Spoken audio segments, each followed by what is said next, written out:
Counselling ಬಗ್ಗೆ ಮಂಜುನಾಥ್ ಜೊತೆ ಮಾತಾಡ್ತಾರೆ. ಕೌನ್ಸಿಲಿಂಗ್ ಬಗ್ಗೆ ವಿಷಯ ಬಂತು. ತುಂಬ ಮಕ್ಕಳುಗಳಿಗೆ ನೀವು ಕೌನ್ಸಿಲಿಂಗ್ ಮಾಡ್ತಾ ಇದ್ದೀರಾ. ಬಹುಶಃ ಅದು ನಾವೆಲ್ಲ ಹತ್ತಿರದಿಂದ ನೋಡಿರೋಂಥ ವಿಷಯ. ಬಹುಶಃ ನಿಮ್ಗೆ ಸಾಕಷ್ಟು ಕಲಿಕೆನೂ ಆಗಿದೆ, ಬಟ್ ನಿಮ್ಮಿಂದ ಆ ಮಕ್ಳಿಗೂ ಒಳ್ಳೇದೂ ಆಗಿದೆ. ಸೊ ಕೌನ್ಸಿಲಿಂಗು ಮಕ್ಕಳಿಗೆ ಯಾತಿಗೆ ಬೇಕು? ಏನೇನು ಹರ್ಡಲ್ಸ್ ಇರುತ್ತೆ ಮಕ್ಕಳಿಗೆ? ಕೌನ್ಸಿಲಿಂಗ್ ಮಕ್ಕಳಿಗೆ ಯಾಕೆ ಬೇಕು ಅಂತ ಹೇಳಿದರೆ ಸರ್, ಈಗ ನಾವು ನೋಡ್ದಂಗೆ ಪೇರೆಂಟ್ಸ್ಗೆ ಮಕ್ಕಳಿಂದ ಎಕ್ಸ್ಪೆಕ್ಟೇಷನ್ಸ್ ತುಂಬ ಜಾಸ್ತಿ. ಆ ಎಕ್ಸ್ಪೆಕ್ಟೇಷನ್ಸ್ನ ಮೀಟ್ ಮಾಡೋಕ್ಕೆ ಆಗ್ತಿಲ್ಲ ಅನ್ನೋ ಒಂದು ಕಾರಣದಿಂದಲೇ ಮಕ್ಕಳಿಗೆ ತುಂಬ ಒಂದು ಸ್ಟ್ರೆಸ್ ಅನ್ನೋದು ಆಗ್ತಿದೆ. ಆ ಕಾರಣಕ್ಕೆ ಮಕ್ಕಳನ್ನು ಒಂದು ಕೌನ್ಸಿಲಿಂಗಿಗೆ ಅಂತ ಕರ್ಕೊಂಡು ಹೋಗುವಂಥ ಪೇರೆಂಟ್ಸ್ನ ನಾವು ನೋಡ್ತೀವಿ.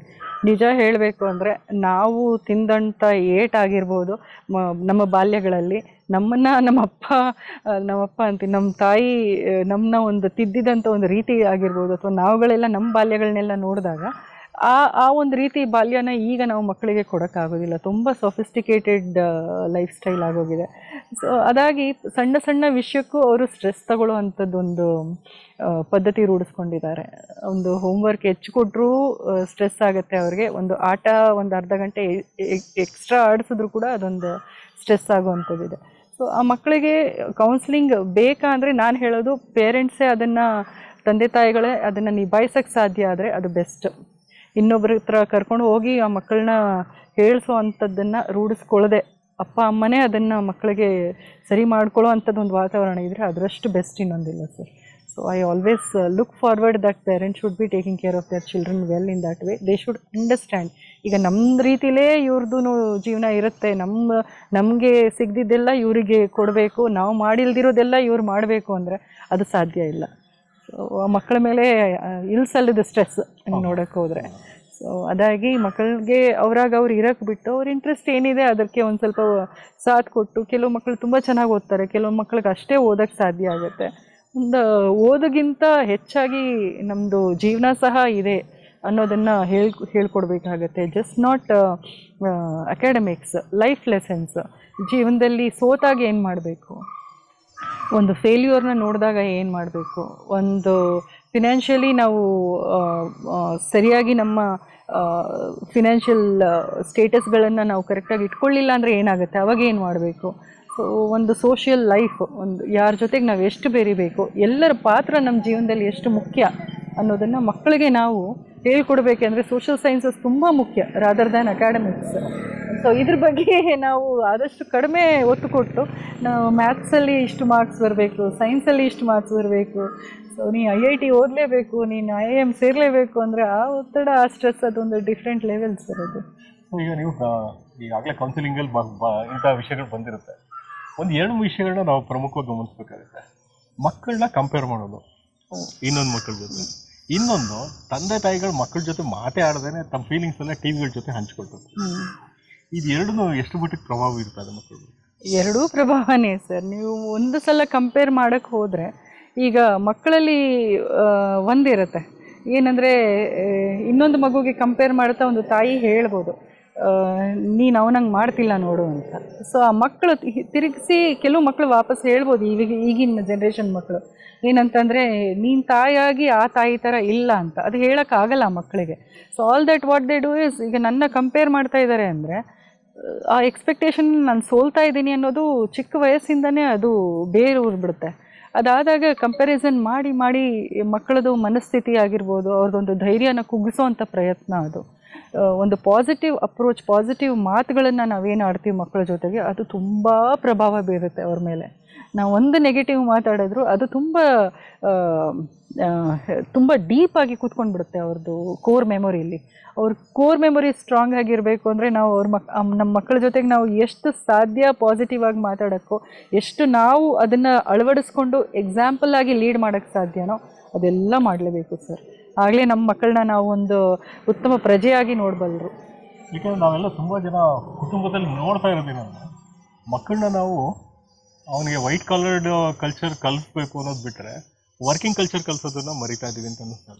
ನಿಜ ಸರ್, ಅದೇ ಹೇಳಿದ್ನಲ್ಲ, ಇವನು ಯಾವ ಕಂಪ್ನಿಗೆ ಹೋಗಿ ಎಷ್ಟು ಸಂಬಳ ತೊಗೊಂಡು ಬರ್ತಾನೆ ಅನ್ನೋದ್ರ ಬಗ್ಗೆ ಜಾಸ್ತಿ ಆಲೋಚನೆ ಇರುತ್ತೆ ವಿನಃ ಓಕೆ ಅಲ್ಲಿ ಹೋಗಿ ಎಷ್ಟು ಜನ ಕಲೀಗ್ಸ್ ಜೊತೆಗೆ ಅವನು ಹೇಗೆ ಒಂದು ಕಲ್ಚರಲಿ ಬೆರೀತಾನೆ, ಅದರಿಂದ ಇವನಿಗೇನು ಒಂದು ಆ್ಯಸ್ ಎ ಪರ್ಸನ್ ಒಬ್ಬ ಮನುಷ್ಯನನ್ನ ಒಂದು ಫ್ರೇಮ್ ಮಾಡೋದಕ್ಕೆ ಅದೇ ಪ್ರೋಸೆಸ್ ಮಾಡ್ಕೊಳ್ಳೋದಕ್ಕೆ ಹೇಗೆ ಅದು ಹೆಲ್ಪ್ ಆಗುತ್ತೆ ಅನ್ನೋದ್ರ ಬಗ್ಗೆ ಜಾಸ್ತಿ ಗಮನ ಕೊಡೋದೇ ಇಲ್ಲ. ಈಗ ನಿಮ್ಮ ಕಾಮನ್ ಸೆನ್ಸ್ಗೂ ಎಜುಕೇಷನ್ಗೂ ಡಿಫ್ರೆನ್ಶಿಯೇಟ್ ಮಾಡೋದಾದ್ರೆ sir, education is only should be able to help you to escalate your common sense. So it should only be able to help you develop more whatever you have learnt, whatever you have in your thoughts, whatever the processes that you have learnt in your life, ಅದೆಲ್ಲನೂ ಒಂದು level up ಮಾಡೋದಕ್ಕೆ ಮಾತ್ರ education ನಮಗೆ use ಆಗಬೇಕು. And common sense ಅದು ನಾವು ನೋಡ್ತಾ ಬರುವಂಥದ್ದು and ನಮ್ಮ ಜೀವನ ಶೈಲಿಯಿಂದ ಕಲಿಯುವಂಥದ್ದು. ಸೊ ಈಗ ನೀವು ವರ್ಕ್ ಮಾಡ್ತಾ ಇರೋದು ಸಾಕಷ್ಟು ಕೆಲವೊಂದು ಜನಪರವಾದ ಕೆಲವೊಂದು ಕಾರ್ಯಕ್ರಮಗಳನ್ನ ನಿಮ್ಮ ಕಂಪನಿಗಳಿಂದ ಮಾಡ್ತಾ ಇದ್ದೀವಿ. ಹೌದು ಸರ್. ಏನದು what we call corporate social responsibility. Sir ಹೌದು CSR ಪ್ರೆಸೆಂಟ್ಲಿ ಈಗ ನನ್ನ ಕಂಪ್ನಿಲೆಲ್ಲ, ಇದಕ್ಕೆ ಮುಂಚೆ ನಾನು ಎಲ್ಲಿ ಕೆಲಸ ಮಾಡ್ತಿದ್ದೆ ಅಲ್ಲಿ ಹುಟ್ಟಾಕೋದಕ್ಕೆ ನಾನು ಒಂದು ಸ್ವಲ್ಪ ಕೋರ್ ಲೀಡ್ ಮಾಡಿದೆ. ಆ ಒಂದು ಹೋಪ್ ಅಂತ ಹೇಳಿ ಒಂದು CSR ಇನಿಷಿಯೇಟಿವ್, ಅದು ಸಾಕಷ್ಟು ಕಾರ್ಯಕ್ರಮಗಳನ್ನು ಅವರು ಮಾಡ್ಕೊಂಡು ಹೋದರು. ನನಗೆ ಅದೊಂದು ಎಕ್ಸ್ಪೋಜರ್ಗೆ ಅದೊಂದು ಸಹಾಯ ಆಯಿತು ನನಗೆ. ಆ್ಯಂಡ್ ಈಗಿನ ಕಂಪ್ನಿಯಲ್ಲೂ ಸಹ CSR ಇದೆ, ಅದರಲ್ಲಿ ಎಲ್ಲೆಲ್ಲಿ ಭಾಗವಹಿಸೋಕ್ಕೆ ಸಾಧ್ಯ ಆಗುತ್ತೆ I am doing it. In fact ನಾನು NGOಗಳ ಜೊತೆಗೆ ತುಂಬ ಕೆಲಸ ಮಾಡ್ತಿರೋದ್ರಿಂದ ಸುತ್ತಲೂ ನನಗೆ ಆಫೀಸಲ್ಲಿ ಇರುವಂಥ ಒಂದು CSRಗೆ ತುಂಬ ಟೈಮ್ ಕೊಡಲಿಕ್ಕೆ ಆಗ್ತಿಲ್ಲ. ಅದಾಗಿ ಎರಡೂ ಕಡೆ ಬ್ಯಾಲೆನ್ಸ್ ಮಾಡೋದು ಸ್ವಲ್ಪ ಕಷ್ಟ ಆಗ್ತಿದೆ. Otherwise outside the office as I am doing it. ಆಮೇಲೆ ಹೋಪ್ ಅಂತ ಒಂದು ಪದ ಬಂತು, ಯಾಕೆಂದರೆ ಕೆಲವೊಂದು ನಾನು ಹತ್ತಿರದಿಂದ ನೋಡಿದ್ದು, ಬಟ್ ಹೋಪಲ್ಲಿ ನೀವು ಒಂದು ಅದ್ಭುತವಾದ ಕೆಲಸ ಮಾಡ್ತಾ ಇದ್ರಿ. ಅದ್ರ ಬಗ್ಗೆ ಸ್ವಲ್ಪ ಸಂಕ್ಷಿಪ್ತವಾಗಿ ಹೇಳೋದು ಅಂದರೆ, ಯಾಕೆಂದರೆ ಆ ಮಕ್ಕಳುಗಳು ಹೇಗೆ ಇದಾಗ್ತಿದ್ರು, ಬಟ್ ಅವ್ರನ್ನ ಯಾವ ರೀತಿ ನೀವು ಸಿವಿಲೈಸ್ಡ್ ಸಿಟಿಸನ್ಸ್ ಆಗಿ ಆಚೆ ಕಳಿಸ್ತಾ ಇದ್ರಿ ಅನ್ನೋದ್ರ ಬಗ್ಗೆ ಸಂಕ್ಷಿಪ್ತವಾಗಿ. ಸರ್, ಹೋಪು ಶುರುವಾದಾಗ ನಾವು ಸಹಸ್ರದೀಪಿಕಾ ಅನ್ನೋ ಒಂದು NGO ಜೊತೆಗೆ ನಮ್ಮದು ಟೈಅಪ್ ಶುರುವಾಯಿತು. ಅಲ್ಲಿ ಆ NGO ಬಂದು ವಯಸ್ಸಾದ ಒಂದು ಕಪಲ್ ನಡೆಸುವಂಥ ಒಂದು NGO, ಬಹಳ ಚೆನ್ನಾಗಿ ನಡ್ಸ್ಕೊಂಡು ಬರ್ತಾ ಇದ್ದಾರೆ. ಈಗಲೂ ಸಹ ಅವ್ರ ಜೊತೆಗೆ ನಾನು ಟಚಲ್ಲಿದ್ದೀನಿ. ಆ ಮಕ್ಕಳಿಗೆ ಏನೊಂದು ಮೂಲಭೂತ ಸೌಕರ್ಯಗಳು ಬೇಕಿತ್ತು ಅದನ್ನು ಅವ್ರು ಆಲ್ರೆಡಿ ಒದಗಿಸಿ ಕೊಡ್ತಾಯಿದ್ರು. ಬಟ್ ನಾವು ಆ್ಯಸ್ ಅ ಕಾರ್ಪೊರೇಟ್ ಏನು ಮಾಡ್ಬೋದಿತ್ತು ಅವ್ರ ಜೊತೆಗೆ ಸೇರಿ ಅವ್ರಿಗೊಂದು ಎಜುಕೇಷನ್ದು ಒಂದು ನೆಕ್ಸ್ಟ್ ಲೆವೆಲ್ ಅಪ್ ಹೇಗೆ ಮಾಡ್ಬೋದು ಅದ್ರ ಬಗ್ಗೆ ಆಲೋಚನೆ ಮಾಡಿ ಅವ್ರಿಗೆ ಬೇಕಾಗಿರುವಂಥ ಉಳಿದಿರೋವಂಥ ಒಂದು ಬೇಸಿಕ್ ನೀಡ್ಗಳ ಜೊತೆಗೆ ಸ್ವಲ್ಪ ಎಜುಕೇಷನ್ಗೆ ಬೇಕಾಗಿರುವಂಥದ್ದು ಕೆಲವು ಪುಸ್ತಕಗಳಾಗಿರ್ಬೋದು, ಕೆಲವೊಂದು ಗೈಡೆನ್ಸ್ ಆಗಿರ್ಬೋದು, ಅದನ್ನೆಲ್ಲ ಕೊಟ್ಟು ಆ ಮಕ್ಕಳಿಗೊಂದು ಅದೆಲ್ಲ ಆದಮೇಲೆ ಒಂದು ಸಂಸ್ಥೆಗಳಲ್ಲಿ ಕೆಲಸ ಸಹ ಸಿಗೋದು ಮಟ್ಟಿಗೆ ನಾವು ಹೇಗೆ ಮಾಡ್ಬೋದು, ಇವ್ರನ್ನ ಒಂದು ಆರ್ಥಿಕವಾಗಿ ಹೇಗೆ ಇವ್ರನ್ನ ಮುಂದೆ ತರ್ಬೋದು ಅನ್ನೋದ್ರ ಬಗ್ಗೆ ಸಾಕಷ್ಟು ಆಲೋಚನೆಗಳನ್ನು ಮಾಡಿ ಕೆಲಸಗಳನ್ನು ಅವ್ರ ಜೊತೆಗೆ ಮಾಡ್ತಾ ಬಂದ್ವಿ ಸರ್. ಆ ಥರದಲ್ಲಿ ಯಾರು ಹುಡುಗ ಅದ್ಭುತವಾಗಿ ಸಾಧನೆ, ಹುಡುಗ ಅಥವಾ ಹುಡುಗಿ ಆ ಮಕ್ಕಳಲ್ಲಿ ಯಾರು ಅದ್ಭುತವಾಗಿ ಸಾಧನೆ ಮಾಡಿರೋರು ಇದ್ದಾರೆ? ಖಂಡಿತವಾಗ್ಲೂ ನೀವು ಸಹಸ್ರದೀಪಿಕಾಗೆ ವಿಸಿಟ್ ಮಾಡಿದ್ರೆ ಮಿಸ್ಟರ್ ಆ್ಯಂಡ್ ಮಿಸಸ್ ರಾಮಕೃಷ್ಣ ಅವರಿಬ್ಬರು ಬಹಳ ಚೆನ್ನಾಗಿ ನಡ್ಸ್ಕೊಂಡು ಬರ್ತಾ ಇದ್ದಾರೆ ಆ NGOನ. ಅವ್ರ ಮೂಲಕ ತುಂಬ ಮಕ್ಕಳು ಲೈಫಲ್ಲಿ ಅವ್ರದ್ದೇ ಆದ ಒಂದು ಪರ್ಸ್ನಾಲಿಟಿನ, ಅವ್ರದ್ದೇ ಆದ ಒಂದು ವ್ಯಕ್ತಿತ್ವವನ್ನು ಬೆಳೆಸ್ಕೊಂಡು ಬಂದಿದ್ದಾರೆ ಸರ್. ತುಂಬ ಅದ್ಭುತವಾದ ವಿಷಯ ತಿಳಿಸಿದ್ರಿ. ಜೊತೆಗೆ ನಮ್ಮ ಮಂಜುನಾಥ್ ಕೊಳ್ಳೇಗಾಲ ಅವ್ರನ್ನ ನೀವು ಸಂದರ್ಶನ ಮಾಡೋದಕ್ಕೆ ಸಹಕಾರ ಕೊಟ್ಟಿದ್ದೀರಾ. ಇನ್ನೊಂದು ಒಂದು ಖುಷಿ ಏನಂತ ಹೇಳಿದ್ರೆ, ಇಂಡೈರೆಕ್ಟ್ ಆಗಿ ನಾವು ನಿಮ್ಮ ಸಂದರ್ಶನ ಮಾಡಬೇಕು ಅನ್ನೋ ಇಂಟೆನ್ಷನ್ ಸರ್. ಇದು ಮೋಸ ಇದು ಸರ್. ನನಗೆ ಬಹಳ ಖುಷಿ ಇದೆ, ಬಹಳ ಹೆಮ್ಮೆ ಇದೆ ಮೇಷ್ಟ್ರ ಜೊತೆ ಮಾತಾಡೋದು ಮತ್ತೆ ನಿಮ್ಮ ಜೊತೆ ಈ ಒಂದು ಪ್ಲಾಟ್ಫಾರ್ಮ್ನ ಹಂಚ್ಕೊಂಡಿದ್ದು. Thank you so much. ನಿಮಗೆ thank you sir, thank you very much. Manjunath sir ನಮಸ್ಕಾರ. ನಮಸ್ಕಾರ. ಬಹಳ ಚೆನ್ನಾಗಿ ರೂಪಾ ಸತೀಶ್ ಅವ್ರ ಜೊತೆ ಸಾಕಷ್ಟು ವಿಷಯಗಳನ್ನ ಹಂಚ್ಕೊಂಡ್ರಿ. ಕೊಳ್ಳೇಗಾಲ ಅಂತ ಹೇಳಿದಾಗ ನೀವು ಹಾಸ್ಯಾತ್ಮಕವಾಗಿ ಹೇಳಿದಂಥ ವಿಷಯ, ಆದರೆ ಕೊಳ್ಳೇಗಾಲದಲ್ಲಿ ಅದ್ಭುತವಾದಂಥ ವ್ಯಕ್ತಿಗಳನ್ನ ನಾವು ಕಂಡ್ವಿ. ಬಹಳಷ್ಟು ಜನಗಳು ಕೊಳ್ಳೇಗಾಲ ಅಂತ ಹೇಳಿದರೆ ಅದು ದ್ರವಿಡಿಯನ್ ಕಲ್ಚರ್ನ ಡೆವಲಪ್. ಹೌದು ಹೌದು ಹೌದು. ಯಾಕೆಂದ್ರೆ ನೀವು ಈಗಾಗಲೇ ಹೇಳಿದ್ರಿ ಕೊಯಂಬತ್ತೂರು ಜಿಲ್ಲೆಗೆ, ಅದು ಕೊಯಂಬತ್ತೂರು ಜಿಲ್ಲೆಗೆ ಅದೇ ಒಂದು ಭೂಮಿಯಿಂದ ಪೂರ್ಣಯ್ಯನವರು ಸಹಿತ ಇದ್ರು. ಪೂರ್ಣಯ್ಯನವರು ಬಂದು ದ್ರವಿಡಿಯನ್ ಕಲ್ಚರ್ ಇಂದ ನಾಟಕ ಶಂಸ ಆಗೋದು. ಹಾಗಿರಿದ್ರೆ ಕೊಳ್ಳೇಗಾಲ ಅಂದರೆ ನಿಮಗೆ ಏನೇ ನೆನಪು ಬರುತ್ತೆ? ನನಗೆ ನೋಡಿ, ಕೊಳ್ಳೇಗಾಲ ಅಂತಂದರೆ 2-3 ವಿಷಯಗಳ ಜ್ಞಾಪಕ ಬರುತ್ತೆ. ಒಂದು ನನ್ನ ಬಾಲ್ಯ, ಅದು ಇದ್ದೇ ಇದೆ. ರೇಷ್ಮೆ. ಯಾಕೆ ಅಂತಂದರೆ ಕೊಳ್ಳೇಗಾಲ ಅಂತಂದರೆ ಮಂತ್ರವಾದಿಗಳು, ಆಮೇಲಿಂದ ವೀರಪ್ಪನ್ನು ಅಂತ ಇದೆರಡು ವಿಷಯಕ್ಕೆ. ರೇಷ್ಮೆ, ಸಂಗೀತ, ಆಮೇಲಿಂದ ಸಾಹಿತ್ಯ, 3. ನಮಗೆ ಒಂದು ಮಾತಾ ಇದೆಯಲ್ಲ, ಸಂಗೀತ ಮತ್ತು ಸಾಹಿತ್ಯ ಎರಡು ಸರಸ್ವತಿಯ 2 ಸ್ತನದ್ವಯಗಳು ಅಂತ ಹೇಳ್ತಾರೆ.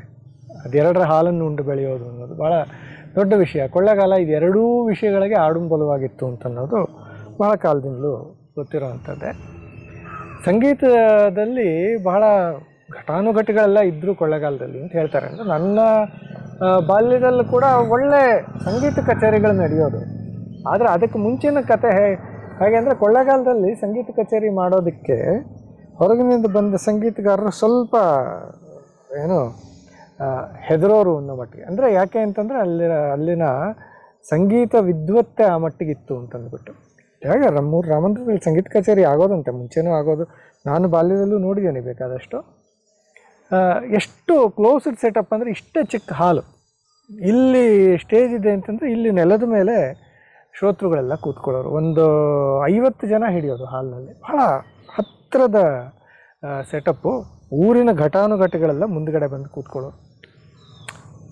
ಸ್ಟೇಜು ಅವ್ರಿಗಿಂತ ಸ್ವಲ್ಪ ಎತ್ತರ ಅಷ್ಟೆ. ಅಲ್ಲಿ ಸಂಗೀತಗಾರ ಹಾಡೋನು. ನಾನು ಕೇಳಿರೋ ರೀತಿ ಹೇಗೆ ಅಂತಂದರೆ, ಸಂಗೀತ ಕೇಳೋದಕ್ಕೆ ಮುಂದುಗಡೆ ಕೂತ್ಕೊಳ್ಳೋರಲ್ಲ ಭಾಳ ಸಂಗೀತವನ್ನು ಕ್ಲಿನಿಕಲ್ಲಾಗಿ, ಚಿಕಿತ್ಸಕವಾಗಿ ಆಸ್ವಾದಿಸೋರು.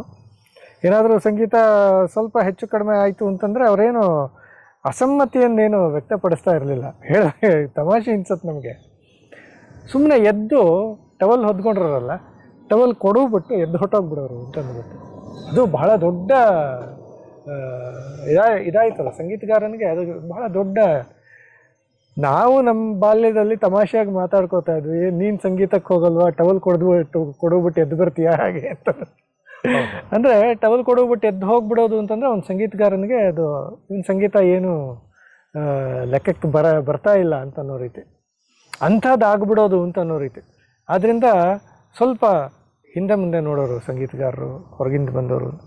ಅಂದರೆ ಕೊಳ್ಳೇಗಾಲದಲ್ಲಿ ಆ ಮಟ್ಟದ ಸಂಗೀತಗಾರರು ಇದ್ದರು ಅಂತಂದ್ಬಿಟ್ಟು. ನನ್ನ ಬಾಲ್ಯದಲ್ಲೂ ನಾನು ಸಾಕಷ್ಟು ದೊಡ್ಡ ಹೆಸರುಗಳನ್ನು ಕೇಳಿದ್ದೀನಿ. ಚಾಯ್ಲು ಮಲ್ಲಿಕಾರ್ಜುನಯ್ಯನವರು ಮತ್ತು ನಾಗಯ್ಯನವರು ನನ್ನ ಗುರುಗಳು. ನನಗೆ ವಯಲಿನ್ ವಾದ್ಯವನ್ನು ಹೇಳ್ಕೊಟ್ಟಂಥ ಗುರುಗಳು. ಭಾಳ ಎತ್ತರದ ಮಟ್ಟದ ಸಂಗೀತಗಾರರು ಇವರೆಲ್ಲ. ಇದು ಒಂದು. ಆಮೇಲೆ ಸಂಗೀತ ಬೇಕಾದಷ್ಟು ಜನ ದೊಡ್ಡ ವಿದ್ವಾಂಸರೆಲ್ಲ ಕೊಳ್ಳೇಗಾಲದಲ್ಲಿ ಬಂದು ಸಂಗೀತ ಕಚೇರಿ ಮಾಡಿದ್ದಾರೆ. ಅದನ್ನು ನಾನೇ ನೋಡಿದ್ದೀನಿ. ವಿ ಪ್ರಕಾಶ್ ಇರ್ಬೋದು, ಆಮೇಲೆ BN ಸುರೇಶ್ ಕೊಳಲು ವಾದಕರು, ಆಮೇಲಿಂದ RK ಸೂರ್ಯನಾರಾಯಣ ವೀಣಾವಾದಕರು, ವೈಣಿಕರು.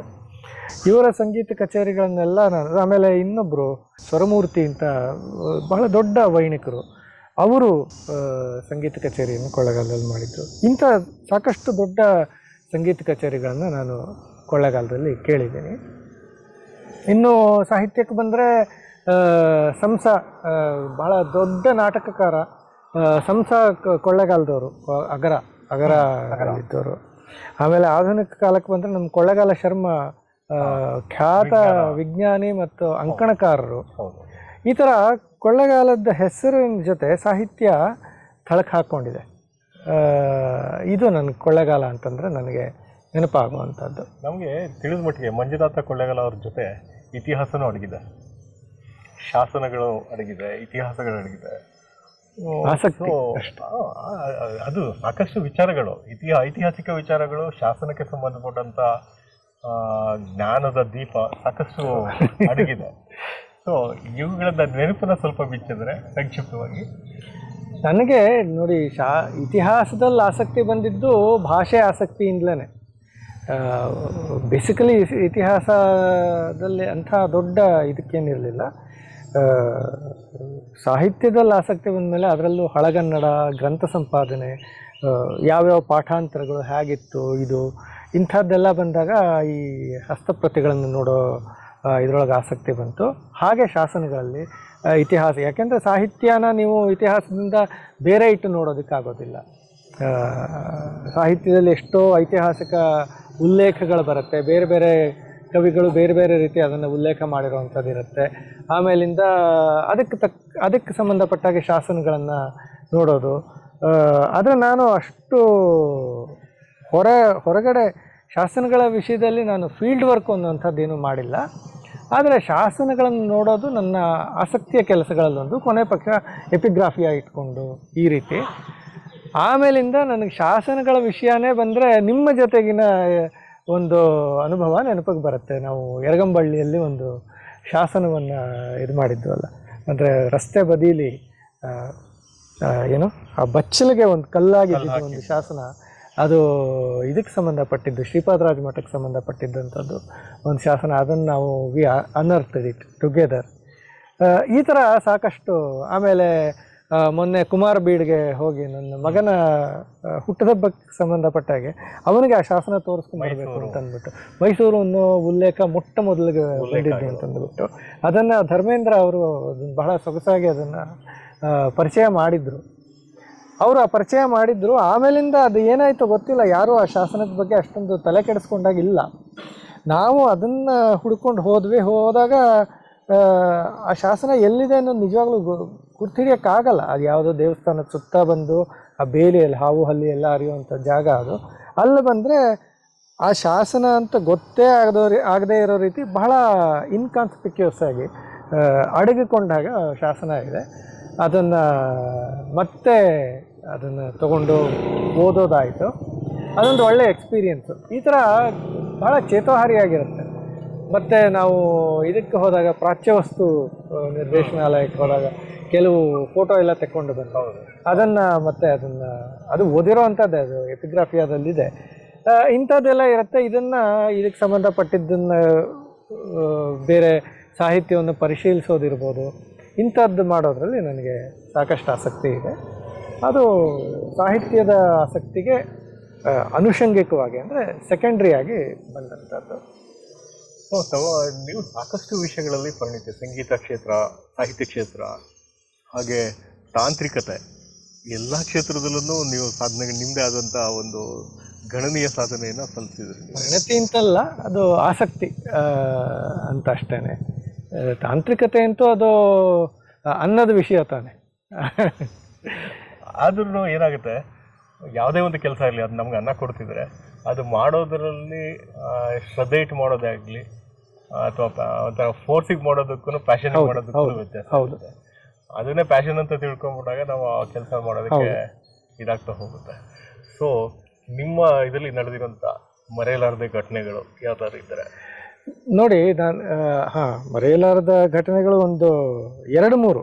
ಕೆಲವು ಸಲ ನಂಗೆ ಅನಿಸುತ್ತೆ, ನಾನು ಓದಿದ್ದು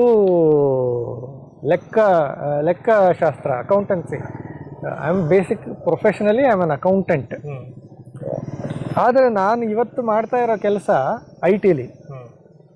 ನನ್ನ ಆಸಕ್ತಿ ಇರೋದು ಸಾಹಿತ್ಯದಲ್ಲಿ, ಸಂಗೀತದಲ್ಲಿ, ಈ ಥರ ಬೇರೆ ಬೇರೆ ವಿಷಯಗಳಲ್ಲಿ. ಅಂದರೆ ನನ್ನ ಓದಿಗೂ ನಾನು ಮಾಡೋ ಕೆಲಸಕ್ಕೂ ನನ್ನ ಆಸಕ್ತಿಯ ಕ್ಷೇತ್ರಕ್ಕೂ ಸಂಬಂಧವೇ ಇಲ್ಲ. ಎಲ್ಲ ಸಂಪೂರ್ಣವಾಗಿ ಬೇರೆ ಬೇರೆನೇ ಅದರಲ್ಲಿ. ಆದರೆ ರೂಪಾ ಅವರ ಈ ಪ್ರಶ್ನೆಯನ್ನು ಕೇಳೋದು, ಇದೆಲ್ಲ ಬೇರೆ ಬೇರೆ ಆಗಿದ್ದಾಗ ಇದೆಲ್ಲನೂ ಹೇಗೆ ಬ್ಯಾಲೆನ್ಸ್ ಮಾಡ್ತೀರಿ ಅಂತಂದ್ಬಿಟ್ಟು. ಇದು ಹೇಗೆ ಅಂತಂದರೆ, ಒಂದು ಸಮಗ್ರವಾಗಿರೋ ದೃಷ್ಟಿ ಇದ್ದರೆ ಇದೆಲ್ಲದರ ವಿಷಯದಲ್ಲೂ ಎಲ್ಲನೂ ಒಂದಕ್ಕೊಂದು ಪೂರಕವಾಗಿ ಬರುತ್ತೆ, ಯಾವುದೂ ಭಾರ ಅನಿಸಲ್ಲ. ನನಗೆ ನನ್ನ ಕೆಲಸ ಯಾವತ್ತೂ ಭಾರ ಅಂತ ಅನಿಸಿಲ್ಲ. ನಾನು ಅಕೌಂಟೆಂಟಾಗಿ ಕೆಲಸ ಶುರು ಮಾಡಿದೆ. ಅದು ಅಕೌಂಟೆಂಟಾಗಿದ್ದಿದ್ದು ಅದರದೇ ಒಂದು ಔಟ್ ಗ್ರೋತ್ ಆಗಿ, ಅಂದರೆ ಅದರದ್ದೇ ಒಂದು ಸಹಜವಾದ ಬೆಳವಣಿಗೆ ಆಗಿ ERP ಅನ್ನೋದು ಬಂತು. ERP ಕನ್ಸಲ್ಟೆಂಟ್ ಆಗಿ, ERP ಕನ್ಸಲ್ಟೆಂಟ್ ಆಗೂ ನಾನು ಫೈನಾನ್ಸ್ ಕನ್ಸಲ್ಟೆಂಟಾಗಿ ಕೆಲಸ ಮಾಡ್ತಾಯಿದ್ದೀನಿ. ಆದ್ದರಿಂದ ನಾನು ಅಕೌಂಟಿಂಗ್ ಅಂತ ಏನು ಓದಿದೆ, ಅಕೌಂಟಿಂಗ್ ಇರ್ಬೋದು, ಟ್ಯಾಕ್ಸೇಷನ್ ಇರ್ಬೋದು, ಲಾ ಇರ್ಬೋದು, ಇದೆಲ್ಲ ಒಂದಲ್ಲ ಒಂದು ರೀತಿ ನನ್ನ ಕೆಲಸದಲ್ಲಿ ಬೇರೆ ಬೇರೆ ರೀತಿಯಾಗಿ ಇದಾಗ್ತಾನೆ ಇದೆ. ಅದು ಅದರ ಲಾಭವನ್ನು ಕೆಲಸಕ್ಕೆ ಕೊಡ್ತಾನೇ ಇದೆ, ಅದು ಇದೆ. ಆಮೇಲೆ ಇದರಿಂದ ನಾನು ಓದೋದಕ್ಕೆ ಅಥವಾ ನಾನು ಬರೆಯೋದಕ್ಕೆ, ನನ್ನ ಸಂಗೀತಕ್ಕೆ ಯಾವುದೇ ರೀತಿಯೂ ಅಡ್ಡಿ ಆಗಿಲ್ಲ. ಎಷ್ಟೋ ಸಲ ಅದರ ಕಾನ್ಸೆಪ್ಟ್ಗಳನ್ನು ಇದನ್ನು ವಿವರಿಸುವಾಗ ಅದರ ಕಾನ್ಸೆಪ್ಟನ್ನು ಉಪಯೋಗಿಸ್ತೀನಿ, ಅದನ್ನು ವಿವರಿಸುವಾಗ ಇದ್ರ ಕಾನ್ಸೆಪ್ಟಿಂದ ಅರ್ಥ ಮಾಡ್ಕೋತೀನಿ. ಇವಾಗ ಗಿರೀಶ್ ಕಾರ್ನಾಡ್ ಒಂದು ಸಲ ಯಾವಾಗಲೂ ಹೇಳ್ತಾರೆ, ಗಣಿತಕ್ಕೂ ಸಾಹಿತ್ಯಕ್ಕೂ ಗಿರೀಶ್ ಕಾರ್ನಾಡ್ ಒಂದು ಯಾವುದೋ ಒಂದು ಸಂದರ್ಶನದಲ್ಲಿ ಹೇಳಿದರು, ಗಣಿತದ ಪರಿಕಲ್ಪನೆಗಳು ಎಷ್ಟೋ ಸಲ ನನ್ನ ನಾಟಕವನ್ನು ಸಂಯೋಜಿಸೋದ್ರಲ್ಲಿ ನನಗೆ ಸಾಕಷ್ಟು ಸಹಾಯ ಮಾಡುತ್ತೆ ಅಂತ. ಈ ರೀತಿ ನೀವು ಸಂಗೀತದ ಪರಿಕಲ್ಪನೆಗಳು ಸಾಹಿತ್ಯದಲ್ಲಿ, ಸಾಹಿತ್ಯದ ಪರಿಕಲ್ಪನೆಗಳ ಸಂಗೀತದಲ್ಲಿ, ಅಥವಾ ಅದು ನಿಮ್ಮ ಕೆಲಸದಲ್ಲಿ ಪರಸ್ಪರ ಸಮಗ್ರವಾಗಿ ಕೆಲಸ ಮಾಡೋದ್ರಿಂದ ನಿಮಗೆ ಯಾವುದೇ ಒಂದು ವಿಷಯನೂ ಭಾರ ಅಂತ ಅನಿಸಲ್ಲ, ಅದು ಒಟ್ಟಿಗೆ ನಡ್ಕೊಂಡು ಬರುತ್ತೆ. ಎಷ್ಟೋ ಸಲ ಅನಿಸುತ್ತೆ ನನಗೆ, ಮರೆಯೋಕ್ಕಾಗದೇ ಇರೋ ಘಟನೆ ಅಂತ ಕೇಳಿದ್ರಲ್ಲ, ನೋಡಿ ನಾನು ಫಸ್ಟ್ ಆಫ್ ಆಲ್ ನಾನು ಈ ಕಾಮರ್ಸ್ ಯಾತಕ್ಕೆ ತೊಗೊಂಡೆ ಅನ್ನೋದಕ್ಕೆ ಕಾರಣ ಇಲ್ಲ. It was never my passion. ಓದೋ ಸಮಯದಲ್ಲಿ ಯಾವ್ದು ನಿನ್ನ ಪ್ಯಾಷನ್ನು ಅಂತ ಕೇಳಿ ಅದಕ್ಕೆ ತಕ್ಕ ಹಾಗೆ ಓದೋದು, ಆ ಥರ ನಾವು ಯಾವತ್ತೂ ರೂಪಿಸ್ಕೊಂಡು. ನನ್ನ ಸ್ನೇಹಿತ ಇದ್ದ ಅಚ್ಯುತ ಅಂತ ಅಂದ್ಬಿಟ್ಟು, ಆತ ನಾನು MA ಇನ್ ಎಕನಾಮಿಕ್ಸ್ ಮಾಡಬೇಕು ಅಂತ ಅಂದ್ಕೊಂಡ. ಹ್ಞೂ ಆಯ್ತಪ್ಪ ಅಂತ, ಸರಿ ನಾನು MA ಇನ್ ಎಕನಾಮಿಕ್ಸ್ ಮಾಡಬೇಕು, ನಾನು ಆರ್ಟ್ಸ್ ತೊಗೋತೀನಿ ಅಂತಂದ್ಬಿಟ್ಟು ಅಂದ್ಕೊಂಡೆ. ಅವನು ಓವರ್ನೈಟು ಮನಸ್ಸು ಬದಲಾಯಿಸ್ಬಿಟ್ಟು ನಾನು ಕಾಮರ್ಸ್ ತೊಗೋತೀನಿ ಅಂತಂದ್ಬಿಟ್ಟು ಕಾಮರ್ಸ್. ನಾನು ಎರಡನೇ ಯೋಚನೆ ಮಾಡಲೇ ಇಲ್ಲ, ನಾನು ಕಾಮರ್ಸ್ಗೆ ರಿಜಿಸ್ಟರ್ ಮಾಡಿಸ್ಕೋತೀನಿ ಮಹಾರಾಷ್ಟ್ರ ಕಾಲೇಜಲ್ಲಿ ಕೊಳ್ಳೇಗಾಲದಲ್ಲಿ ಕಾಮರ್ಸ್ಗೆ. ಇನ್ನೊಬ್ಬ ಸ್ನೇಹಿತ ಅವ್ನು ಕಾಮರ್ಸಿಗೆ ತೊಗೋಬೇಕಾದ್ರೆ ಗೊತ್ತಿಲ್ಲ, ಅವ್ನು ಆರ್ಟ್ಸ್ ತೊಗೊಂಬಿಟ್ಟ.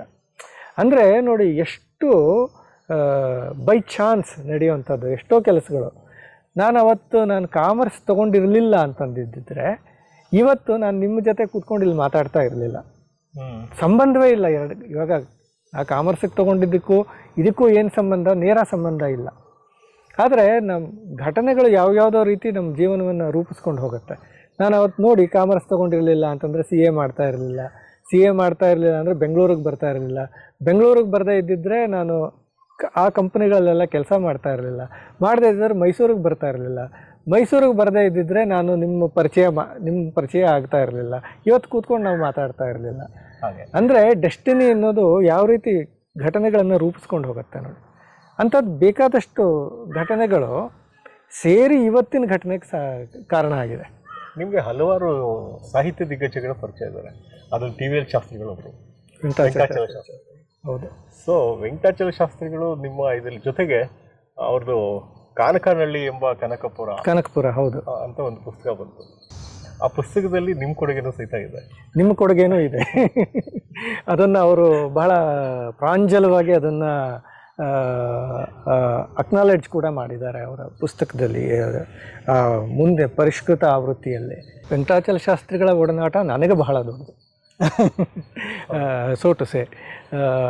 ಇದೆಲ್ಲ ಒಂದು ರೀತಿ ಭಾಗ್ಯ ಅಂತಂದಬೇಕು. ನಾನು ಆವಾಗಲೇ ಹೇಳಿದಾಗೆ ಯಾವ ಘಟನೆಗಳಿಗೆ ಯಾವ್ಯಾವ ಕಾರ್ಯಕಾರಣ ಸಂಬಂಧಗಳಿರುತ್ತೆ ಅಂತ ಅನ್ನೋದು ನಮಗೆ ಗೊತ್ತಾಗಲ್ಲ. ನಾನು ವೆಂಕಟಾಚಲ ಶಾಸ್ತ್ರಿಗಳ ಪರಿಚಯ ಮೊದಲಾಗಿದ್ದೇನೆ, ನಾನು ಹೇಳಿದಾಗೆ ಅವಧಾನ ಕಾರ್ಯಕ್ರಮದಲ್ಲಿ.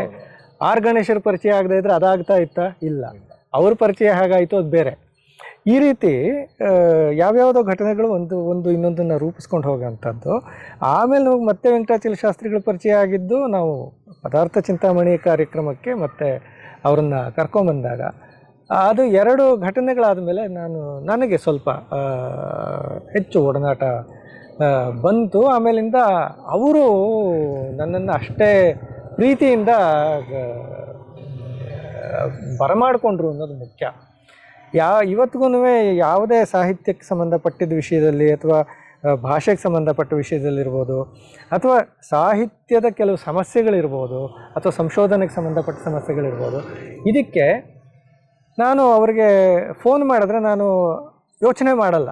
ಅಂದರೆ ಅಯ್ಯೋ ಇವ್ರಿಗೆ ಫೋನ್ ದೊಡ್ಡವರು ಏನು ಅನ್ಕೋತಾರೋ ಯೋಚನೆ ಮಾಡ್ದೇ ನಿಸ್ಸಂಕೋಚವಾಗಿ ನಾನು ಫೋನ್ ಮಾಡ್ತೀನಿ. ನಿಸ್ಸಂಕೋಚವಾಗಿ ಫೋನ್ ಮಾಡ್ಬೋದು ಅನ್ನೋ ಸೌಲಭ್ಯ ಇದೆಯಲ್ಲ, ಅದು ಅವರು ನನಗೆ ದಯಪಾಲಿಸಿರುವಂಥದ್ದು. ಇಂಥ ಸೌಲಭ್ಯ, ಇಂಥ ದಯೆಯನ್ನು ಬೇಕಾದಷ್ಟು ಜನ ದೊಡ್ಡ ವಿದ್ವಾಂಸರು ನನಗೆ ತೋರಿಸಿದ್ದಾರೆ ಅಂತ ಅನ್ನೋದು ನನಗೆ ಬಹಳ ದೊಡ್ಡ ಭಾಗ್ಯ ಅಂತ ಅನ್ನಬೇಕು. ಆ ಲೆಕ್ಕದಲ್ಲಿ ನಾವು ಕಾನಕನಹಳ್ಳಿ ಇದಕ್ಕೆ ಬಂದ್ರಿ, ಆ ವಿಷಯಕ್ಕೆ ಬಂದರೆ ಅದನ್ನು ನಾವಿಬ್ಬರೂ ಅವ್ರ ಜೊತೆ ಹೋಗಿದ್ವಿ. ನಿಮಗೂ ಚೆನ್ನಾಗಿ ಪರಿಚಯ ಇರ್ಬೋದು. ಕಲಾ ಇದಕ್ಕೆ ಜಾನಪದ ಲೋಕಕ್ಕೆ ನಾವು ಹೋಗಿದ್ವಿ. ಆವಾಗ ಅವರ ಊರಿನಲ್ಲೇ ಅವರ ಬಾಲ್ಯಕಾಲದಲ್ಲಿ ನೋಡಿದ ಒಂದು ವಿಗ್ರಹ, ಯಾವುದೋ ಒಂದು ರೆಫರೆನ್ಸ್ ಎಲ್ಲೋ ತೊಗೊಂಡು ಅದನ್ನು ಎಷ್ಟು ಅದರ ಬಗ್ಗೆ ಅವರು ಸ್ಟಡಿ ಮಾಡಿದರು ಅಂತಂದರೆ, ಅವ್ರಿಗೆ ತುಂಬ ಪರಿಚಯ ಇತ್ತು ಆ ವಿಗ್ರಹ, ನೋಡಬೇಕಾಗಿತ್ತು. ಅದಕ್ಕೋಸ್ಕರ ನಾವು ಜನಪದ ಲೋಕಕ್ಕೆ ಹೋಗಿದ್ದು.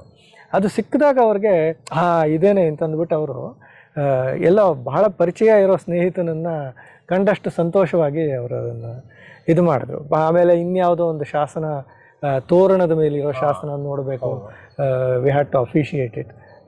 ಅವರು ಹೇಳಿದ್ರು, ನಿಮಗೆ ಜ್ಞಾಪಕ ಇರಬೇಕು, ಅದನ್ನು ನೋಡಬೇಕು ಅಂತ ನನಗೆ ಆಸೆ, ಆದರೆ ನನ್ನ ವಯಸ್ಸು ಅದಕ್ಕೆ ಅವಕಾಶ ಮಾಡಿಕೊಡ್ತಾ ಇಲ್ಲ ಅಂತಂದ್ಬಿಟ್ಟು ಆವಾಗ ನಾವು ಅದನ್ನು ಝೂಮ್ ಮಾಡಿ ಅದನ್ನು ತೆಗೆದು ಓದೋದಕ್ಕೆ ಅವಕಾಶ ಮಾಡಿಕೊಟ್ರು. ಅದನ್ನೆಲ್ಲ ಅವರು ಬಹಳ ಪ್ರಾಂಜಲವಾಗಿ ಅದನ್ನು ಅಕ್ನಾಲೇಜ್ ಮಾಡಿದ್ದಾರೆ ಅವರ ಪುಸ್ತಕದಲ್ಲಿ. ಇಂಥದ್ದು ಸಾಕಷ್ಟು ಘಟನೆಗಳು ನಮಗೆ ಸವಿ ನೆನಪುಗಳಾಗಿ ಉಳಿದಿದೆ. ಇವರು ವೆಂಕಟಾಚಲ ಶಾಸ್ತ್ರಿಗಳಿರ್ಬೋದು, ಆರ್ ಗಣೇಶ್ ಇರ್ಬೋದು, ಅಥವಾ ನಮ್ಮ ಕುಮಾರ ನಿಜಗುಣ ಸ್ವಾಮಿಗಳಿರ್ಬೋದು. ಅದರ ಬಗ್ಗೆ ನಾನು ಸಂದರ್ಶನದಲ್ಲಿ ಹೇಳಿದೆ. ಇಂಥದ್ದು ಬೇಕಾದಷ್ಟು ಮರೆಯಲಾಗದಂಥ ಘಟನೆಗಳು ಇದೆ ಸಾಹಿತ್ಯಕ್ಕೆ ಸಂಬಂಧಪಟ್ಟಾಗ. ನಮ್ಮ ಜ್ಞಾನಕುಳದ ಒಂದು ಖುಷಿಯಾದ ಕುಳದಲ್ಲಿ ಆ ಜ್ಞಾನದಲ್ಲಿ ನಾವು ಸ್ವಲ್ಪ ವಿಹಾರ ಮಾಡಬೇಕು.